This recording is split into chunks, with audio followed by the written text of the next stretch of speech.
तो स्वागत है आपका मॉडर्न तांत्रिक बाबा के डरावने संसार में।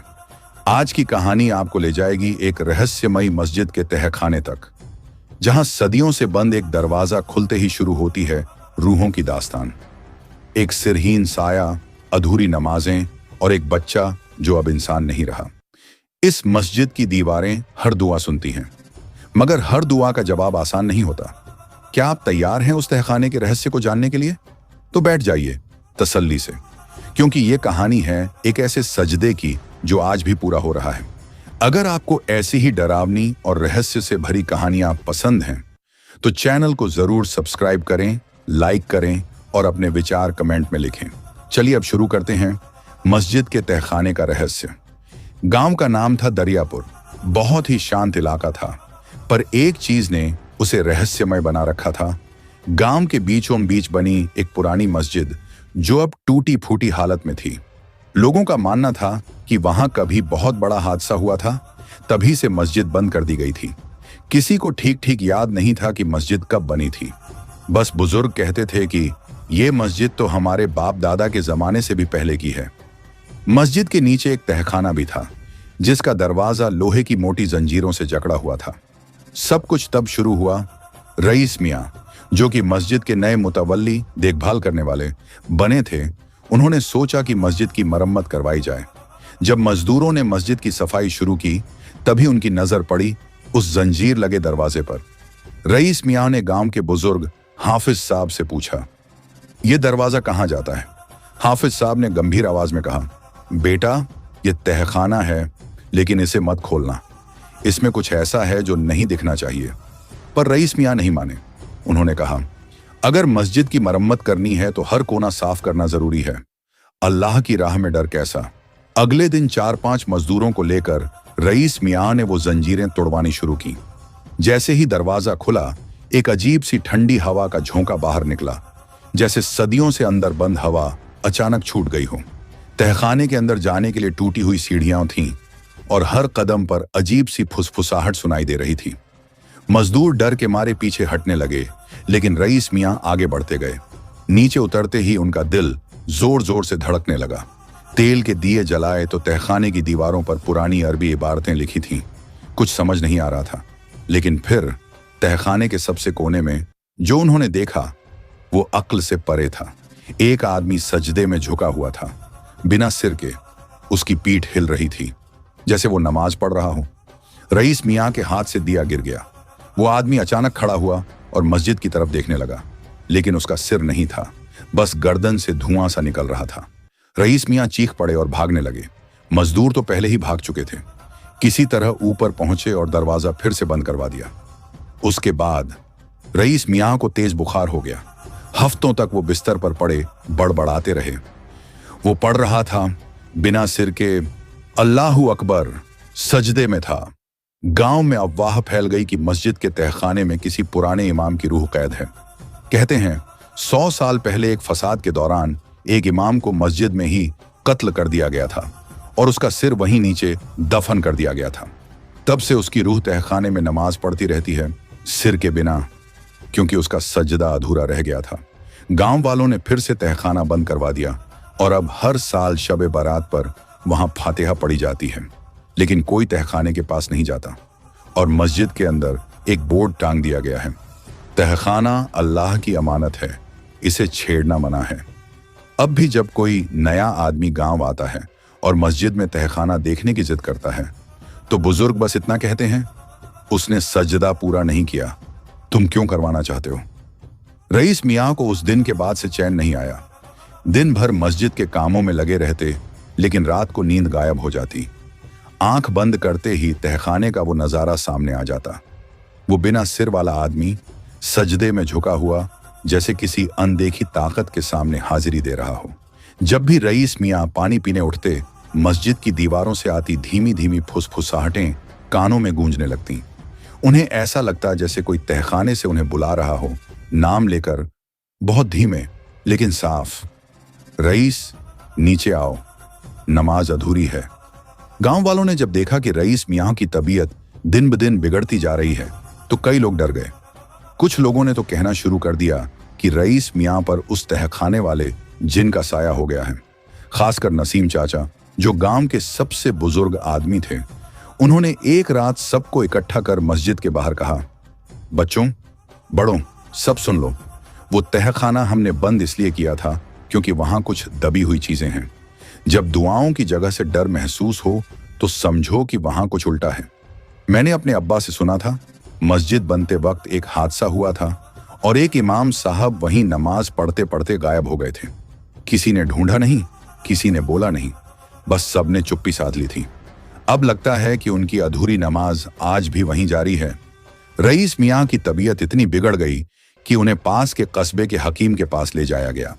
हकीम ने कहा कि यह शारीरिक बीमारी नहीं, ये अंदरूनी डर है, किसी गहरे सदमे की वजह से ऐसा हो रहा है। लेकिन रईस मियाँ की आंखों में सिर्फ एक ही चीज थी, डर। वो बार बार बड़बड़ाते, उसका सिर कहाँ गया, उसका सजदा अधूरा है, अल्लाह माफ करे, मैंने गलती कर दी। गांव में रहस्यमयी घटनाएं बढ़ने लगी। मस्जिद के आसपास रात के वक्त अजीब अजीब आवाजें सुनाई देती। कभी अजन की आवाज, जबकि माइक बंद होता। कभी कोई धीमे सुर में कुरान की तिलावत करता लगता, जबकि मस्जिद में कोई नहीं होता। एक रात गांव का एक लड़का शहजाद, जो मस्जिद की सफाई करता था, डर के मारे घर भाग आया। उसने कांपती आवाज में बताया, अम्मी, मैं तो बस सफाई कर रहा था। तभी तहखाने वाला दरवाजा खुद ब खुद खड़कने लगा, जैसे कोई अंदर से थपथपा रहा हो, और फिर एक साया दिखा मस्जिद की दीवार पर, बिना सिर के। उस रात से शहजाद ने मस्जिद जाना ही छोड़ दिया और धीरे धीरे मस्जिद वीरान होने लगी। नमाजी डर गए। कोई सुबह की अजान सुनता भी तो सिर झुका के निकल जाता। लेकिन एक आदमी था जो इन सब से बेखौफ था, इमाम फरीद साहब। वो नए थे, किसी दूसरे कस्बे से आए थे। उन्होंने कहा, अगर मस्जिद में कोई रूह है तो हम दुआ से उसे राहत दे सकते हैं, हम उसे आजाद कर सकते हैं। उन्होंने ऐलान किया कि अगली शब-ए बारात की रात को वो उस तहखाने में खुद उतरेंगे। सबने मना किया, रोका, लेकिन वो नहीं माने। उन्होंने कहा, कुरान की रोशनी से बड़ा कोई उजाला नहीं। वो रात आई, मस्जिद में सन्नाटा था। गांव के लोग दूर खड़े थे, किसी ने पास जाने की हिम्मत नहीं की। फरीद साहब ने कुरान की तिलावत शुरू की और तहखाने का दरवाजा खोला। लोहे की जंजीरें इस बार खुद ब खुद ढीली पड़ गईं। फरीद साहब नीचे उतरे, हाथ में जलता हुआ दिया और कुरान। नीचे अजीब ठंडक थी और एक तेज सी मिट्टी और खून की मिलीजुली बदबू। दिया जैसे ही रोशनी फैलाने लगा, तहखाने की दीवारें फिर से हिलने लगीं। वहीं कोने में एक बार फिर वो देखा, वो ही बिना सिर वाला साया। इस बार खड़ा था, उसकी गर्दन से धुआं उठ रहा था और हाथ ऊपर की तरफ उठे हुए थे, जैसे दुआ मांग रहा हो। फरीद साहब ने जोर से कुरान पढ़ना शुरू किया, लेकिन तभी तहखाने की दीवारें थरथराने लगीं। ऊपर खड़े लोगों ने देखा कि मस्जिद की मीनार से काले धुएं का गुबार उठने लगा। लोग भागने लगे और तभी मस्जिद के बाहर रखी घड़ी उल्टी चलने लगी। फरीद साहब का पढ़ना रुक गया। अचानक उनके सामने वो साया आया और उनके पैरों के पास सजदे में गिर पड़ा। तभी तेज सी हवा चली, दिया बुझ गया और जब फिर से रोशनी हुई, साया गायब था। बस वहां एक पुराना इमाम का टोपी और खून से सना हुआ कपड़ा रखा था। फरीद साहब ऊपर आए तो उनके चेहरे पर सुकून था। उन्होंने कहा, अब उसकी नमाज पूरी हो गई, सजदा मुकम्मल हुआ। उसके बाद मस्जिद में सब बदल गया। हवा में अब डर नहीं, एक अजीब सा सुकून महसूस होता था। अजन फिर से गूंजने लगी। लोग वापस नमाज पढ़ने आने लगे, लेकिन तहखाना वो हमेशा के लिए बंद कर दिया गया। लोहे की चेन फिर से लिपटी गई, लेकिन अब दरवाजे पर एक कुरान की आयत लिख दी गई, हर रूह को उसके सजदे का हक मिलता है। लेकिन कहानी यहीं खत्म नहीं हुई। कुछ साल बाद गांव में एक बच्चा पैदा हुआ, जिसका नाम रखा गया रईस। वो जब 5 साल का हुआ तो एक दिन मस्जिद में खेलते हुए तहखाने के पास पहुंचा और अचानक जमीन को छूकर बोला, अम्मी, यहां कोई नमाज पढ़ता था। वो कह रहा है, शुक्रिया। रईस नाम का वो बच्चा बहुत ही शांत मिजाज का था, मगर उसकी आंखों में अजीब सी गहराई थी, जैसे हर चीज को चुपचाप देखता रहता था। कभी कभी उसकी अम्मी देखती कि वो अकेले ही मस्जिद के पास जा बैठता है और कुछ बुदबुदाने लगता है। जब पूछा जाए तो बस मुस्कुरा देता, बोलता, वो आके बातें करते हैं जो तहखाने में रहते थे। शुरू में सबने समझा कि छोटा बच्चा है, कल्पना करता है, लेकिन जब वो बच्चा सिर्फ 5 साल की उम्र में पूरी नमाज पढ़ने लगा, वो भी बिना किसी को सिखाए, तब सबका माथा ठनका। एक दिन फरीद साहब ने उससे पूछा, बेटा ये सब किससे सीखा? तो रईस ने बड़े मासूमियत से जवाब दिया, जिसका सिर नहीं था वही सिखाते थे। वो कहते हैं अब मेरा सजदा मुकम्मल हो गया है, अब तुम्हारी बारी है। यह सुनकर फरीद साहब का चेहरा जर्द हो गया। उन्होंने महसूस किया कि यह बच्चा अब आम नहीं रहा। मस्जिद के तहखाने में जो आत्मा कैद थी, वो अब इस बच्चे के जरिए अपनी बात दुनिया तक पहुंचाना चाहती है। उन्होंने रईस को मस्जिद से दूर रखने की बहुत कोशिश की, मगर बच्चा जैसे वहां खींचा चला जाता। एक दिन शाम को जब बिजली चली गई और मस्जिद के चारों तरफ अंधेरा पसर गया, तो गांव की एक औरत दौड़ती हुई आई। मेरा बच्चा मस्जिद में खेलते खेलते गायब हो गया। सब लोग ढूंढने निकल पड़े। मस्जिद के अंदर सन्नाटा था और तेज हवा चल रही थी। जब सब अंदर पहुंचे तो देखा कि मस्जिद की मीनार पर एक हल्की सी परछाई नजर आ रही है। वो बच्चा तहखाने के दरवाजे के ठीक सामने खड़ा था और दरवाजा फिर से खुद ब खुद हिलने लगा था। सबकी आंखों के सामने लोहे की जंजीरें टूटी और दरवाजा धीरे धीरे खुल गया। इस बार कोई तेज हवा नहीं, कोई डरावनी आवाज नहीं, बस एक सुकून भरी रोशनी सी तहखाने से बाहर आई। बच्चा मुस्कुराया और बोला, अब वो चले गए, कह गए कि अब ये मस्जिद मेरी है, अब कोई अधूरा नहीं रहेगा। उस रात पहली बार मस्जिद में अजीब शांति थी, न कोई परछाई, न कोई फुसफुसाहट। मगर उसी रात रईस की मां ने सपना देखा। एक बूढ़ा आदमी सफेद कपड़ों में उसके पास आकर कहता है, तुम्हारा बेटा अब सिर्फ तुम्हारा नहीं, वो अल्लाह के रास्ते का बंदा है। उसे इस दुनिया की नहीं, उस तहखाने की जिम्मेदारी सौंपी गई है। इसके बाद जो हुआ, उसने गांव को फिर से खौफ में डुबो दिया। रईस अब मस्जिद में बैठकर लोगों से बात करने लगा, मगर उसकी आवाज में अजीब सी गूंज होती।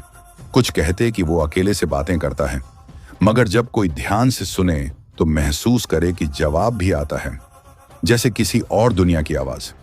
फिर एक दिन अचानक मस्जिद की दीवार पर पुरानी दरारें उभर आईं। दीवार पर कुरान की आयतें खुद ब खुद उभरने लगीं और तहखाने का दरवाजा जल उठा। वो जंजीरें पिघल गईं और पूरे गांव ने देखा कि मस्जिद के ऊपर एक बड़ा काला साया घूम रहा है, बहुत बड़ा, सिरहीन मगर सशक्त। और तभी रईस जमीन पर गिर पड़ा, जैसे बेहोश हो गया हो। लोग उसे उठाकर लाए, लेकिन उसकी सांसें सामान्य थीं, सिर्फ उसकी आंखें खुली थीं और वो सीधा ऊपर देख रहा था, मस्जिद की छत की ओर। फिर उसने धीरे से कहा, अब वो वापस नहीं आएंगे, लेकिन अब मैं वहीं रहूंगा। उस दिन के बाद से रईस कभी बोला नहीं। वो दिन भर मस्जिद में बैठा रहता, बिना हिले डुले। गांव वालों ने उसे मस्जिद का रक्षक मान लिया, कोई उसे परेशान नहीं करता। कहते हैं उसकी आंखें किसी और जहान को देखती हैं। आज भी अगर कोई रात को मस्जिद के पास से गुजरे तो सुनता है कुरान की तिलावत बहुत धीमे सुर में, जैसे तहखाने से आ रही हो। और मस्जिद के अंदर वो बच्चा, अब शायद जवान हो गया है, एक कोने में बैठा दिखाई देता है, आंखें बंद मगर मुस्कुराता हुआ, जैसे उसे सब कुछ दिखाई दे रहा हो जो हमें नहीं दिखता। गांव की नई पीढ़ी अब उस मस्जिद को रूहों की मस्जिद कहती है। लोग वहां नमाज पढ़ने जाते हैं, मगर तहखाने की ओर कभी नहीं देखते। बस एक दुआ जरूर करते हैं, या रब, जिसकी नमाज अधूरी रह गई थी उसे तूने मुकम्मल किया, हमारी भी सजदा कबूल कर। और आज भी मस्जिद के गुंबद पर हर शब कद्र की रात एक परछाई नमाज पढ़ती नजर आती है, कभी कभी सिर के बिना, कभी रईस के साथ। रईस अब मस्जिद से बाहर बहुत कम आता था। उसकी मां पहले पहल उसे समझाने की कोशिश करती थी, लेकिन धीरे धीरे उसने भी हार मान ली। वो जान चुकी थी कि अब उसका बेटा वही नहीं रहा जो कभी गोदी में खेला करता था। उसकी आंखों में अब वो मासूमियत नहीं, एक अजीब सा खालीपन था। वो बोलता कम था, लेकिन जब भी बोलता तो जैसे उसकी आवाज में कोई और भी बोल रहा हो। कई बार लोग कहते थे कि उसके लहजे में बुजुर्गों की सी गंभीरता होती है, और कभी कभी ऐसा भी लगता कि जैसे एक साथ दो आवाजें बोल रही हों, एक बच्ची की, एक बहुत बूढ़े आदमी की। एक दिन गांव में अचानक कुछ लोग बाहर से आए। उन्होंने कहा कि वो पुरातत्व विभाग से हैं और मस्जिद के नीचे मिले उस तहखाने की जांच करना चाहते हैं। गांव वाले पहले तो डरे, फिर समझा बुझाकर राजी हो गए। लेकिन जैसे ही वो अधिकारी तहखाने के दरवाजे तक पहुंचे, रईस सामने आ गया। उसने कुछ नहीं कहा, बस दरवाजे के पास खड़ा हो गया और अपनी गहरी नजरों से उन लोगों को देखने लगा। अधिकारियों ने तहखाने की दीवारों की तस्वीरें खींचनी शुरू की, मगर कैमरे की स्क्रीन पर कुछ दिखाई ही नहीं दे रहा था। हर फोटो काली, धुंधली या उलटी दिख रही थी। वो लोग घबरा गए। फिर अचानक एक अधिकारी ने जमीन पर रखा मीटर निकाला और कुछ जांच करने लगा। जैसे ही उसने जमीन को छुआ, जमीन से जैसे एक हल्की सी कंपन हुई। एकदम से पूरा मस्जिद परिसर ठंडी हवा से भर गया और पास की दीवार पर पुराने वक्त की किसी इबारत की स्याही उभर आई, टूटी फूटी अरबी लिपि में। रईस ने उसे पढ़ा और बुदबुदाया, अधूरी आत्माएं यहां विश्राम पाती हैं। जो इनका चयन भंग करेगा उसका अपना चयन छिन जाएगा। उसके बाद अधिकारियों ने वहां काम करना बंद कर दिया। गांव के लोगों ने भी साफ कह दिया कि मस्जिद को अब छेड़ना मत। यहां कुछ ऐसा है जो अब हमारी निगरानी में नहीं, किसी और की निगरानी में है। धीरे धीरे गांव में नई घटनाएं शुरू हुईं। जो लोग तहखाने के पास ज्यादा समय बिताते थे या मजाक में कुछ उल्टा सीधा बोल देते, उन्हें रात में सपने आने लगे। अजीब सपने, एक लंबा गलियारा, मटमैली दीवारें और एक रूह जो बिना सिर के खड़ी होती थी। किसी किसी को तो सुबह उठते ही नाक से खून बहता मिलता। एक औरत ने कहा कि उसके बेटे ने रात भर बड़बड़ाते हुए कहा, उसने मुझे बुलाया था, उसने कहा था नीचे आओ, उसने कहा था सजदा अधूरा है। गांव में धीरे धीरे फिर से डर पसरने लगा। मस्जिद में नमाज तो पढ़ी जाती रही, लेकिन तहखाने के पास एक मोटा पर्दा टांग दिया गया। कुछ लोग कहते कि अब रईस दिन में मस्जिद में रहता है, लेकिन रात को तहखाने में चला जाता है और सुबह सुबह लौटता है। किसी ने उसे देखा भी नहीं, लेकिन मस्जिद में हर सुबह इत्र की खुशबू फैली होती थी और दियों की बातियां खुद ब खुद जली होती थीं। लोग कहते, अब वो मस्जिद इंसानों के साथ साथ रूहों की भी इबादत गाह बन गई है। एक रात की बात है, आसमान में अजीब सी हरियाली फैल गई थी, जैसे कोई धुंध सी चांदनी को ढक रही हो। गांव के कुछ लड़कों ने हिम्मत की और मस्जिद के पास जाकर देखा। अंदर रईस बैठा था, मगर अकेला नहीं। उसके आसपास बहुत से लोग थे, मगर वो सब हवा जैसे लगते थे, पारदर्शी, और उनके सिर नहीं थे। फिर भी वो सजदे में झुके हुए थे। सबने एक साथ एक ही आयत पढ़ी और मस्जिद की छत से नीला उजाला उठने लगा। लड़कों ने देखा नहीं, बस चीखते हुए भाग निकले। सुबह जब गांव में ये बात फैली तो फिर से सन्नाटा पसर गया। लेकिन रईस की मां ने उस रात कुछ और देखा। उसे सपना आया कि वो तहखाने में उतर रही है और वहां उसका बेटा एक रोशनी की चादर में बैठा हुआ है। वो कह रहा है, अम्मी, ये लोग मेरे दोस्त हैं। ये रूहें अब मुझे सजदा सिखाती हैं। मैं अब पूरा मुसलमान बन गया हूं। अब मेरा कोई डर नहीं। रईस अब न तो घर लौटता है, न ही स्कूल जाता है। उसकी उम्र भले बढ़ती जा रही हो, लेकिन उसका चेहरा वैसा ही लगता है, न बूढ़ा न बच्चा। गांव वालों का कहना है कि उसने उस तहखाने की रहमत पाली है, या शायद कोई ऐसा राज जान गया है जो आम इंसान नहीं समझ सकते। कोई उसे वली मानने लगा है, तो कोई अभी भी डरता है कि कहीं वो मस्जिद रूहों की बस्ती न बन जाए। आज भी जब कोई नया मुसाफिर दरियापुर आता है और मस्जिद के पास से गुजरता है, तो एक हल्की सी फुसफुसाहट जरूर सुनाई देती है। सजदा अधूरा ना छोड़ना, सिर हो या ना हो, इरादा पूरा हो। और वहीं मस्जिद के पिछवाड़े उस पुराने लोहे के दरवाजे पर आज भी लिखा है, रूहें यहां सजदा पूरा करने आती हैं, उन्हें रोकना गुनाह है।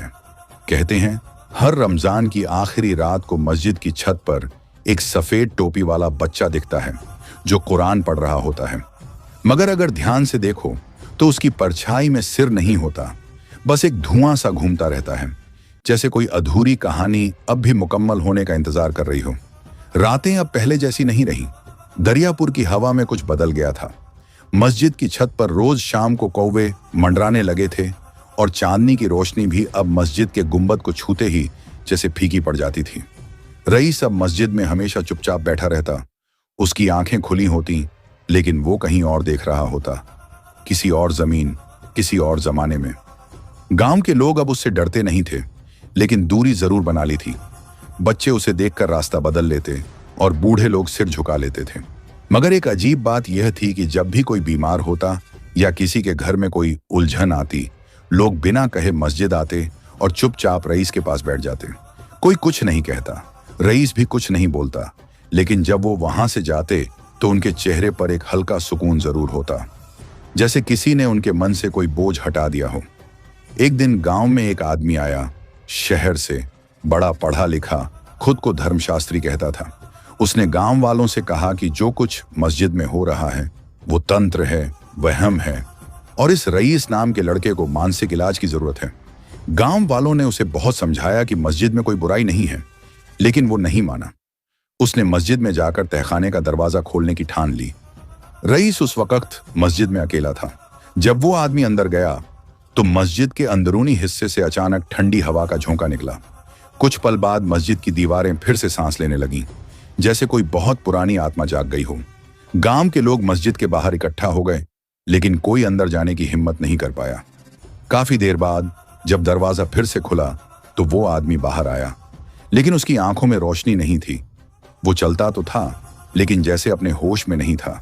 उसके हाथ में एक पुराना कागज था जिस पर कुछ अजीब सी लिपि में लिखा था। उसने किसी से कुछ नहीं कहा, बस चुपचाप गांव छोड़कर चला गया। लोगों ने जब कागज पढ़वाया तो उसमें लिखा था, जो इरादे से आया वो इरादे ही ले गया, मगर उसका वजूद अब यहीं रहेगा।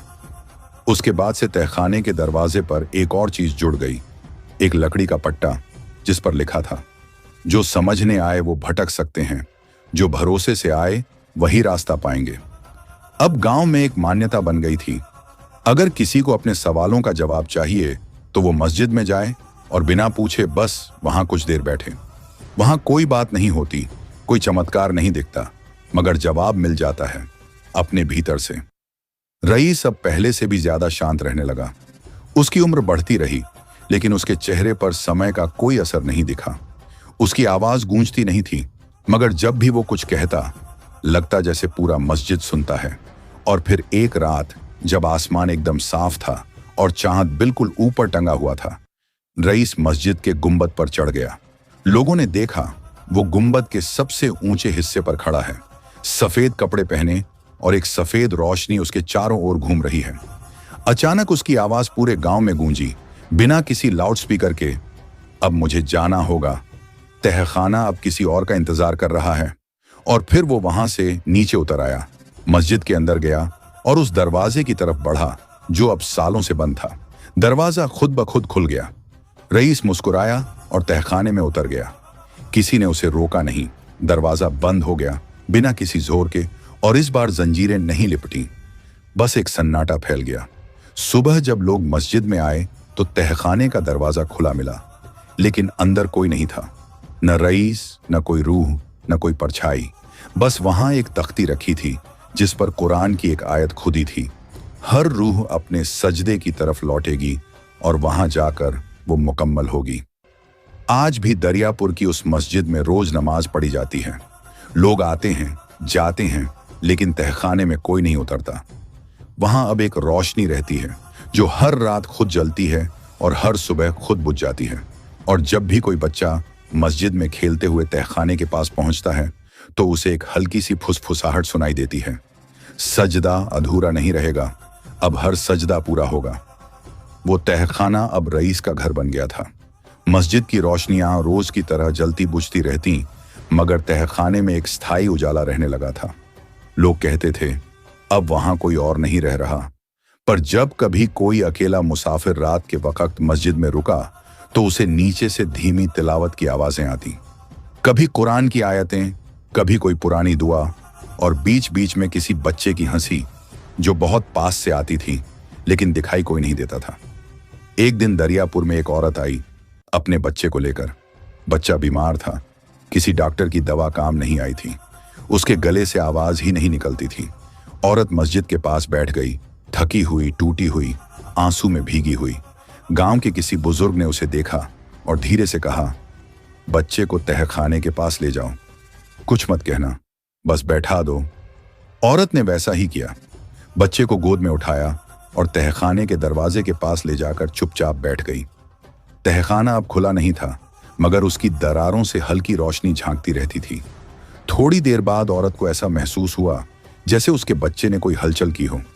उसने देखा बच्चा उसकी गोद में मुस्कुरा रहा था और बहुत धीमे स्वर में एक शब्द कहा, अम्मी। औरत का कलेजा भर आया। उसके होठों से सिर्फ इतना निकला, या अल्लाह। तूने कर्म किया। जब वो उठी तो उसने महसूस किया कि पीछे से कोई हवा उसके कानों के पास से गुजरी और बहुत मुलायम सी आवाज में कहा, सजदा मुकम्मल, दुआ कबूल। उस दिन के बाद गांव में फिर से रईस की बातें होने लगीं। अब वो रूह नहीं कहलाता था, ना कोई जिन्न। अब लोग उसे दरगाही बच्चा कहते थे, वो जो तहखाने से दुआओं का उजाला लेकर आया था। किसी ने उसे देखा नहीं, किसी ने उससे बात नहीं की, लेकिन सब मानते थे कि वो अब भी वहीं है, तहखाने की रोशनी में, मस्जिद की दीवारों के बीच, हर सजदे के करीब। मस्जिद अब जिंदा हो चुकी थी, मगर तहखाने में एक और कहानी चल रही थी, वो जो अभी तक पूरी नहीं हुई थी। एक रात आसमान में बादल घिरे हुए थे, बिजली बार बार कड़क रही थी। मस्जिद की मीनारों पर कबूतर चुपचाप बैठे थे और हवा जैसे कोई बोझ ढो रही थी। तहखाने के अंदर से पहली बार कुछ और निकला, एक जर्द सी रोशनी जो ऊपर की तरफ बढ़ती चली गई, जैसे किसी आत्मा ने दीवारों को पार कर कोई नई राह ली हो। गांव के सबसे बुजुर्ग आदमी हाफिज अली साहब, जो अब बहुत कम बोलते थे, उस रात अचानक बोले, अब उसका काम पूरा हो गया है, मगर उसकी जगह कोई और आएगा। सजदा अब विरासत बन गया है। उसके कुछ हफ्तों बाद गांव के एक छोटे बच्चे ने मस्जिद के अंदर एक नया दरवाजा देखा जो पहले कभी नहीं था। जब उसने मां से बताया तो सब लोग मस्जिद में इकट्ठा हुए। तहखाने का पुराना दरवाजा अपनी जगह था, मगर उसके बगल में दीवार में एक नया पत्थर दिखाई दे रहा था। उस पर लिखा था, हर रूह जो सजदा अधूरा छोड़ गई उसे ये जमीन पनाह देगी, यहां रोशनी कभी बुझेगी नहीं। अब मस्जिद को सिर्फ इबादत की जगह नहीं माना जाता था, वो रहमत की जमीन बन गई थी। कोई अनाथ बच्चा होता तो उसे वहां छोड़ दिया जाता, और वो बच्चा हर बार किसी ना किसी तरह मुस्कुराना सीख लेता। कोई औरत अपने दुखों से हार जाती तो मस्जिद में आकर बस बैठ जाती, और उठते समय उसके आंसू सूख जाते। रईस अब नाम नहीं रहा, वो एहसास बन गया था। तहखाने की मिट्टी अब सिर्फ ईंट और पत्थर नहीं थी, वहां सैकड़ों रूहों के अधूरे सजदे, अधूरी दुआएं और अधूरे इरादे अपनी मंजिल पा चुके थे। और अब जब भी कोई अजनबी दरियापुर आता है और पूछता है, ये मस्जिद कुछ अलग सी क्यों लगती है, तो गांव के लोग सिर्फ मुस्कुराकर कहते हैं, क्योंकि यहां रूहें भी सजदे में झुकती हैं और सजदा अधूरा नहीं छोड़ा जाता। रात की नमाज के बाद अगर आप बहुत ध्यान से सुने तो मस्जिद की दीवारों से वो हल्की सी आवाज आज भी आती है, सजदा अधूरा नहीं रहेगा। मस्जिद अब सिर्फ इबादत की जगह नहीं, एक जिंदा रहस्य बन चुकी थी। गांव वाले इसे आदर से देखते, लेकिन एक दूरी बनाकर रखते। जो लोग बहुत पुराने थे वो चुपचाप मस्जिद की तरफ देखा करते, जैसे उन्हें मालूम हो कि वहां अब कोई साधारण इंसान नहीं रहता। और जो नए थे, मुसाफिर या बाहर से आए लोग, जब पहली बार मस्जिद के अंदर कदम रखते तो कुछ पल के लिए उनकी सांसें थम जाती। मस्जिद की हवा में कोई पुरानी बात थी। ऐसा लगता जैसे दीवारें सब कुछ देख रही हैं, सुन रही हैं और फिर भी चुप हैं। कुछ महीने बीत गए। तहखाने के दरवाजे पर अब कोई ताला नहीं था, न कोई जंजीर, मगर फिर भी कोई उसके पास नहीं जाता। ऐसा नहीं था कि कोई रोकता हो, बस एक न दिखाई देने वाली मर्यादा थी, जैसे कोई अदृश्य हाथ सबको वहीं रोक देता। मस्जिद के इमाम अब भी नमाज पढ़ाते, लोग आते जाते रहे, लेकिन तहखाने को सबने छोड़ दिया, क्योंकि सबको मालूम था कि अब वहां कोई इंसान नहीं रहता। लेकिन हर चुप्पी के पीछे कुछ हलचल जरूर होती है। एक रात मस्जिद के बाहर अचानक एक अजीब सी सियार जैसी आवाज सुनाई दी। जानवरों की चीखें, हवा का सनसनाना और फिर एक तेज झोंका जो मस्जिद की दीवारों से टकरा गया। गांव के लोग डर से घरों में दुबक गए। सुबह जब सब निकले तो मस्जिद के दरवाजे पर किसी ने खून से कुछ लिखा हुआ देखा, एक अजीब सी भाषा जो किसी को समझ नहीं आई। लेकिन जब उस पर पानी डाला गया तो वो खुद ब खुद मिट गया, और उसी वक्त मस्जिद की अंदरूनी दीवारों पर पुराने अरबी नक्शों की तरह कुछ चित्र उभरने लगे, नक्शे जो जमीन के नीचे की तरफ इशारा कर रहे थे। गांव में फिर से कानाफूसी शुरू हो गई। कुछ ने कहा कि अब तहखाना फिर से खुलने वाला है, कुछ ने कहा कि रईस लौट आया है, और कुछ ने तो यहां तक कह दिया कि तहखाने के नीचे कोई और तहखाना है, एक और परत जो अभी तक न खुली है, न किसी ने देखी है। एक हफ्ते बाद मस्जिद में एक नई लड़की आई। कोई नहीं जानता था वो कौन है, कहां से आई है। उसका चेहरा थका हुआ था, आंखों में भारीपन जैसे बरसों से सोई न हो। वो मस्जिद के अंदर आई, सबसे पीछे बैठ गई और बहुत देर तक चुपचाप रोती रही। किसी ने उसे नहीं रोका। जब अजान खत्म हुई और लोग उठने लगे तो उसने तहखाने की तरफ देखा और उस दरवाजे ने पहली बार खुद को उसकी तरफ थोड़ा सा खोल लिया, सिर्फ इतना कि अंदर की हल्की रोशनी बाहर आ सके। गांव वालों ने जब ये देखा तो सब सन्न रह गए। उस लड़की ने कुछ नहीं कहा, बस उठी और तहखाने के सामने जमीन पर बैठ गई। उसकी हथेलियां जमीन पर थीं और उसका माथा खुद ब खुद सजदे में चला गया, जैसे किसी ने उसे धकेला नहीं, खींचा भी नहीं, मगर उसका सजदा बुलाया गया। उसके बाद तहखाने से एक धीमी सी आवाज आई, बिल्कुल वैसी जैसी सालों पहले आई थी जब रईस पहली बार तहखाने में गया था। मस्जिद की दीवारों ने फिर से हल्की सी सांस ली। हवा महक उठी, कोई अनजानी सी खुशबू जिसमें मिट्टी, चंदन और शायद सदियों पुरानी इबादत की मिलावट थी। लड़की उठी, उसकी आंखें चमक रही थीं। वो कुछ नहीं बोली, बस सीधी बाहर चली गई। उसके पीछे कोई साया नहीं था, लेकिन गांव के कुछ बच्चों ने कसम खाकर कहा कि उसकी परछाई के साथ साथ एक और परछाई चल रही थी, बहुत लंबी, बहुत हल्की और सिरहीन। अब दरियापुर के लोग फिर से समझ गए थे कि तहखाना बंद नहीं हुआ है और ना ही रईस गया है। वो सब अब वहां हैं जो कभी अधूरे रह गए, जिनकी नमाजें मुकम्मल नहीं हुई, जिनकी दुआएं सुन ली गईं लेकिन मंजिल तक नहीं पहुंची। और अब कोई न कोई उस तहखाने की तरफ खींचता चला आता है, बिना किसी आवाज के, बिना किसी बुलावे के, बस अपने ही अधूरेपन के साथ।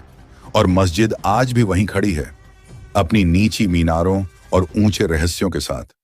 रात को अगर आप उसके पास से गुजरें तो दीवार से कान लगाकर सुनिए, बहुत धीमी सी आवाज आएगी। सजदा अधूरा नहीं रहेगा। ये मस्जिद अब जगह नहीं, एक राह बन गई है उन सब के लिए जो खोए हैं, टूटे हैं और अपने मुकम्मल सजदे की तलाश में भटक रहे हैं।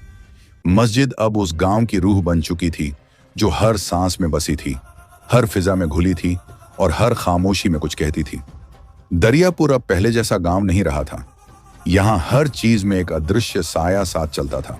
सूरज उगता था, खेतों में काम होता था, बच्चे खेलते थे, लेकिन जब सूरज ढलता तो हवा का रंग बदल जाता, जैसे मस्जिद की दीवारें जाग जाती हों और तहखाने से कोई पुरानी धड़कन फिर से बजने लगती हो। लोग अब तहखाने को मुकद्दस जमीन कहते थे और रईस को कोई नाम नहीं देते थे। वो अब एक चेहरा नहीं, एक एहसास बन गया था। लोग जब मस्जिद में सजदा करते तो उन्हें ऐसा लगता जैसे कोई उनके पीछे खड़ा है, उन्हें दुआ में थामे हुए हैं और उनके अल्फाज खुद ब खुद मुकम्मल हो जाते हैं। ऐसा कई बार हुआ जब कोई बुजुर्ग नमाज के वक्त खड़ा नहीं हो सका, मगर उसके सजदे में झुकने से पहले ही मस्जिद के फर्श से एक नर्म सी ताकत उसे थाम लेती और फिर वो सजदा ऐसे पूरा करता जैसे किसी ने उसके लिए रास्ता खोल दिया हो।